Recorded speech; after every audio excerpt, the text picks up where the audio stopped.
So I want to share how we just hit 130 million streams on Spotify. I just got this plaque yesterday, and it's for the full catalog on Spotify right now. 130 million streams. Doesn't include like Apple Music, Amazon, or anything like that.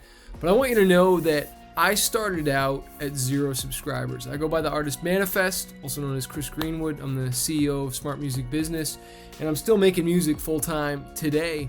But you gotta understand, like, I was shy, I was timid, I was insecure, I didn't stutter, but I was afraid to public speak, I was afraid to perform, sing, rap in front of people. Like, I would have shooken the microphone to bits, right? I lost my dad to suicide when I was 5 years old, so I didn't have a father to look up to, so I sought out mentors and other strong men and read a lot of books, audio books, hung around other successful guys just to get that knowledge. I actually failed music in school. Like, my teacher just barely passed me, but she was just teaching one area of music. There's so many areas of music, right? And I found my lane. And I hope this video helps you to find your lane. And I want to share what we did to hit 130 million and what I didn't do. And so the first thing I want to say is, like, yeah, I signed a record deal way back in 2004. It ended in 2014, so that's almost 8 years ago. I haven't been signed, right? And like, I signed a deal even before Spotify existed, before even Apple Music and iTunes like was barely coming out, right? And so, sure, some people could say, oh, the label helped you. Maybe it helped me to believe in myself a little bit more. But if you don't believe in yourself, like, I'm realizing how important mindset is. Like, having that mindset of success, like really seeing yourself doing the thing as opposed to giving yourself an opt-out. A lot of people say they want to do something. They say, I'm going to try. But a try is a fail every single time. You got to learn to decide. The word decide means to cut off. It means there's no other options. You got to lose yourself in the music the moment you own it. You only get one shot. You got to decide that it's either fly or die. I'm going to do this. And so when I quit my job to pursue music full time, I had to make this thing work. But it wasn't the label that made me successful. Heck, when we signed with them originally, there was no advance. I paid for the record. We did our own design. We did our own photography. We did it all, right? And just basically handed it to them. Same thing that I'm doing on this latest album, where we're handling it all. But I hired out all the different producers. And I'd like to say that 130 million streams didn't come from some ninja trick with social media or social media advertising, or even those are all good things to do. It didn't come from some TikTok viral hack or something like that, right? That's not what got me the 130 million streams.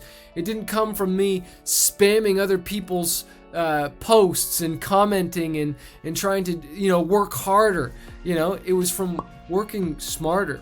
And it comes down to this, and a lot of artists don't want to hear this, but it comes down to finding hit makers, as in producers that know how to produce a hit song and write and perform those. And it took me about 3, maybe 3.5, 4 albums before I really learned how to make hits, how to find my voice, how to find my cadence in singing, how to find my flow in rapping and my style, and what the message is, what I want to say, and how to craft lyrics, but most importantly, how to write hooks. There's a book by Ryan Holiday that talks about the perennial seller.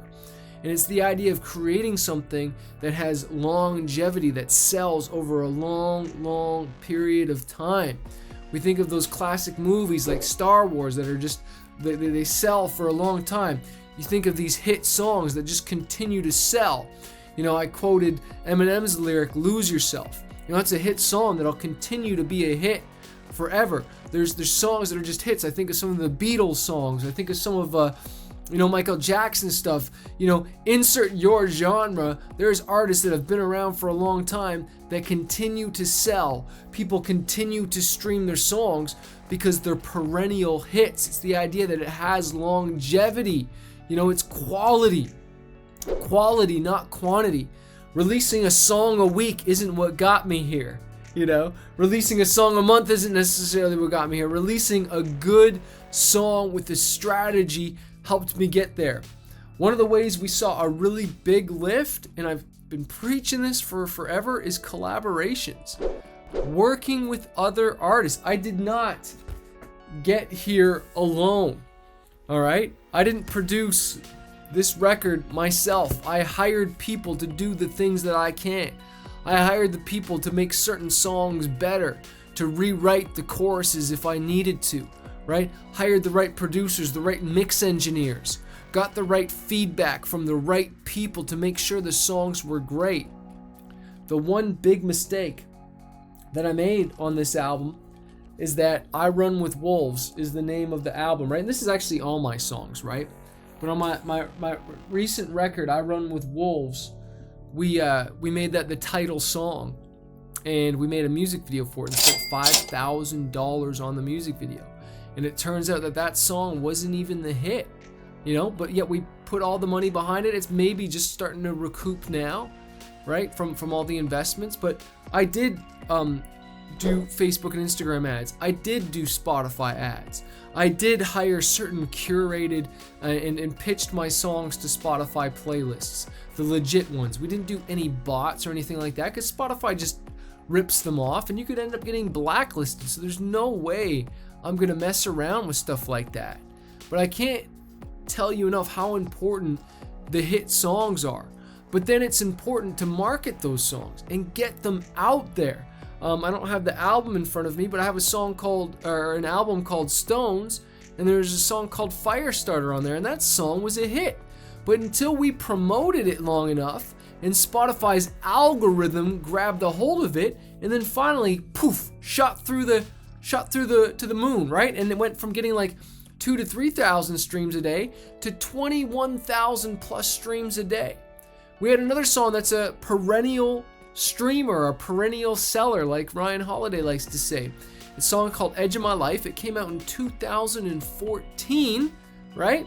All of a sudden, some Chinese, Taiwan influencers grabbed a hold of it, used it in their videos, and now that song is blowing up and is shot to my top 10 on Spotify, right? And this is a song that 2014, so that's 8 years ago, right? It was the one of the songs that was on an album that the label had. Thank God I got that back.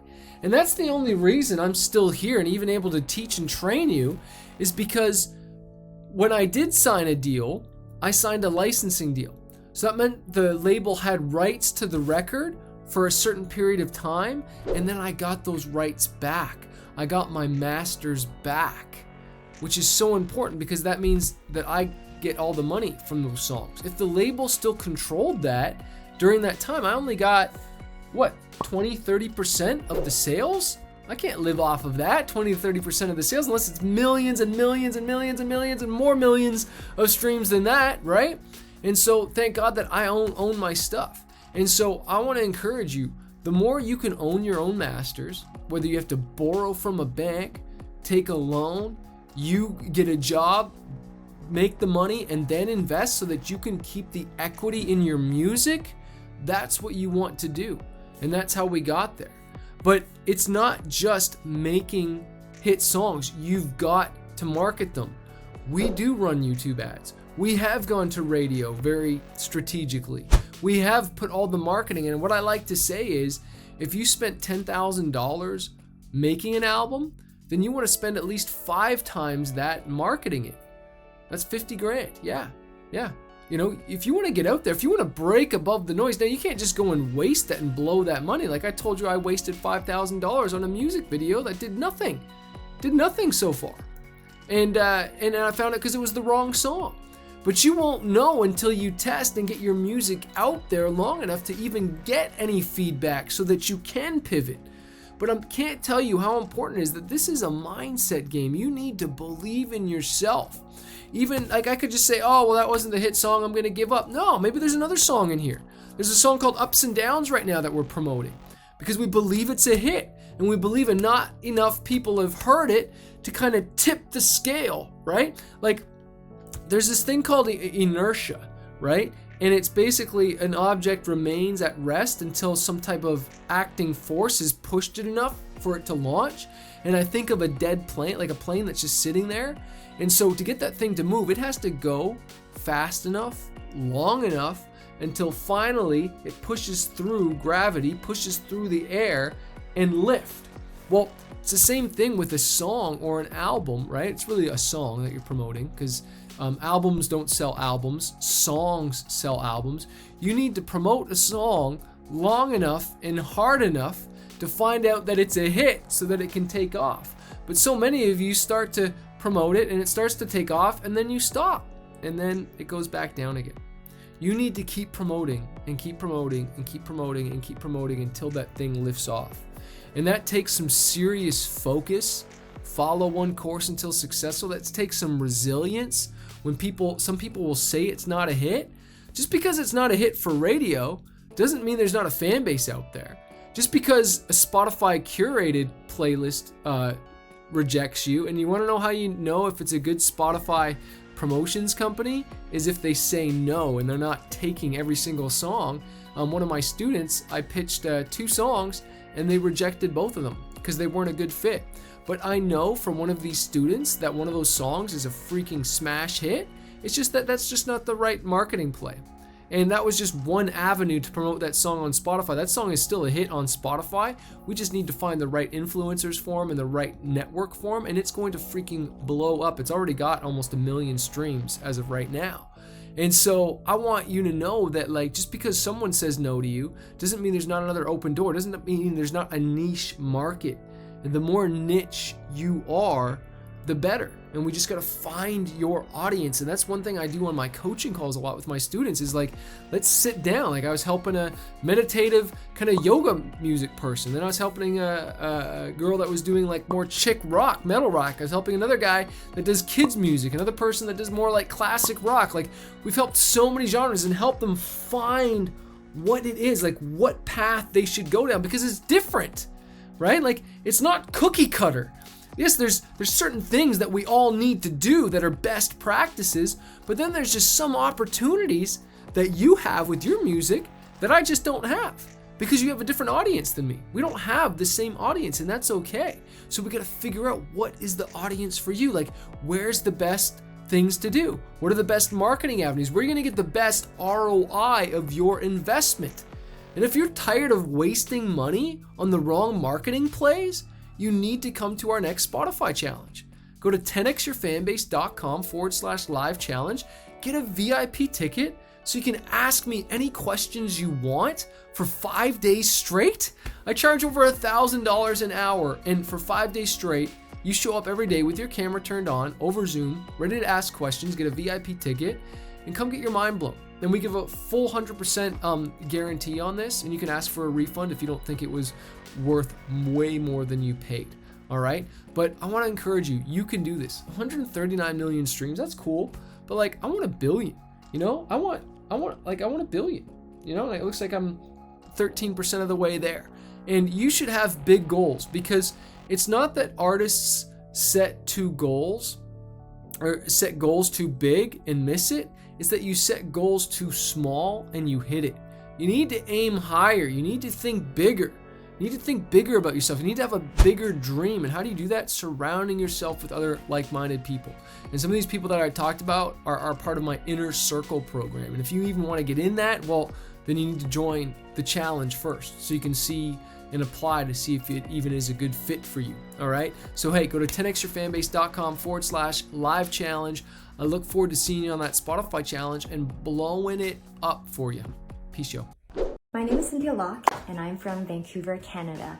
And I just wanted to say thank you so much to Chris for putting on this Spotify challenge. I upgraded to the VIP for only $50 US, and it was just so incredibly packed with so much information. Like, I feel like I received so much valuable information, like way above the price that I paid, and it was just so impactful to see Chris show up every day. Like, he was there early, like he went on later to answer all of our questions, and there's just so many things that I learned. Yo, Chris, what's up? Dave Clark here, aka Firstborn Son. Dude, day 2 was incredible. Thank you so much for all the knowledge you've bestowed upon us. Quick takeaway for me was that playlist hack. I think that's awesome. You know, find a great independent playlist, find the curator, find the contact, and bam, go straight to the source. Hey guys, Paralai here. First and foremost, I want to say thanks, Chris, Manifest. Thanks for the great training today and for a great week so far. And also thanks to everybody who's taken the class. Thanks for being part of this journey with me. So my aha moments for today are hate is a part of success, so embrace the haters.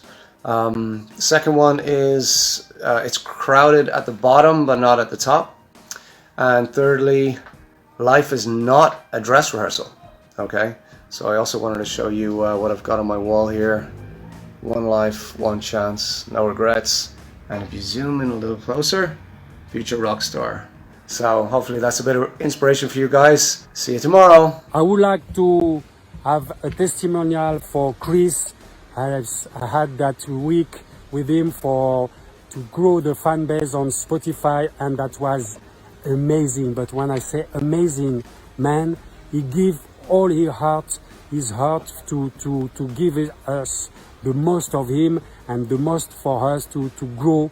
And I thank you so much for all of that. And I was starting from really from scratch, and I have now so many things I know so many things, and I have to do so good stuff, and then I will go ahead with this guy because he's great, very good heart, and I love you, Chris. Thank you so much for all of that.